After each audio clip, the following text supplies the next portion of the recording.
Hey, what is up guys? Welcome back to week 4 of Quarantine with Kyle. In today's video, I'm going to be doing a video on self-portraits, something I was inspired to do by another YouTuber, Chris Chu. I'll show you his video that he did last week, but essentially...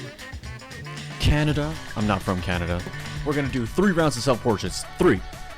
Anyways, I'm not going to be doing exactly the same topics as him. 3 different themes of the self-portraits I want to target. First one being motion. Thinking of doing something I wouldn't be able to hold very long or pose for in real time. It'd have to be an instant time, so I'll switch my camera onto a very fast shutter speed. Portrait 2 would have to do with orientation. I was thinking of doing some crazy things with the walls, where that goes. And the theme of the third portrait being the view from above. I want to take a shot of myself, the camera higher up. I'll be looking up at the camera. I also wanted to incorporate use of my scarf, really long scarf. Scarf is about 13 feet, so that should cover at least 1 story and a little bit. So I'm going to be pulling it over from where, maybe the side of where the camera is, and we'll see how it looks with a really tight focal length. And today's video, I'm going to be shooting with the Canon 70-200. This lens. Great lens, good focal length. I'm going to be trying to shoot as tight as I can, so probably closer to 200, the 200 side of this lens, just to get a really tight compression, because I thought it would be really interesting to see some really tight shots. And today we're going to be starting with the freezing motion. I'm going to either try to do some sort of like handstand or running across the screen. Probably have to zoom out a little bit and crop in, but we'll see how it goes. Okay, let's go. Okay, so I'll show you what I have here today. Today I am shooting with a wireless trigger, which is the Yongno 603C. And so I have 2 of them. One is mounted on the camera. This is just acting as a remote trigger. I found that since I wanted to do more long distance shots, the Wi-Fi connection isn't very reliable for connecting to the phone. I just use that to check up my framing. And the infrared remotes, well, my camera doesn't actually support an infrared remote, but for the older cameras that do support it, it also takes a little bit longer. It also doesn't have as much distance.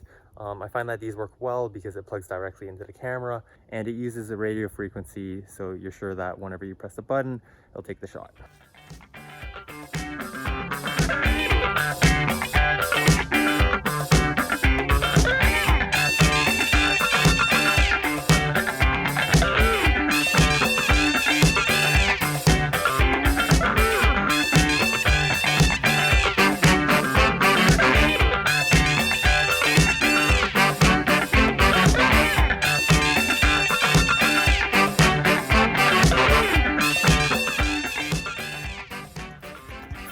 Okay, so this second one was a lot more difficult because actually hold this position for however long enough for me to try to strike a pose. And yeah, it's really the hip workout.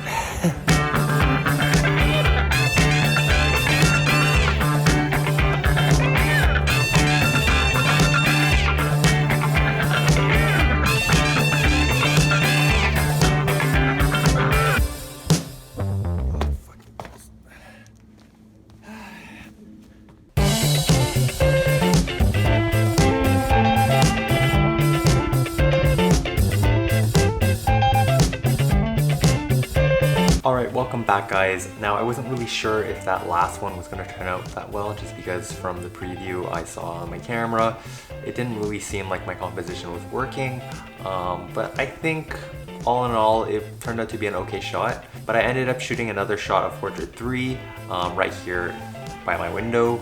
I just opened it and I shot down to the patio, which turned out like this. So yeah, I hope you guys like my self-portrait sessions. I'd love to know if you guys have tried self-portraits yourself before. What are some of the things that you struggled with?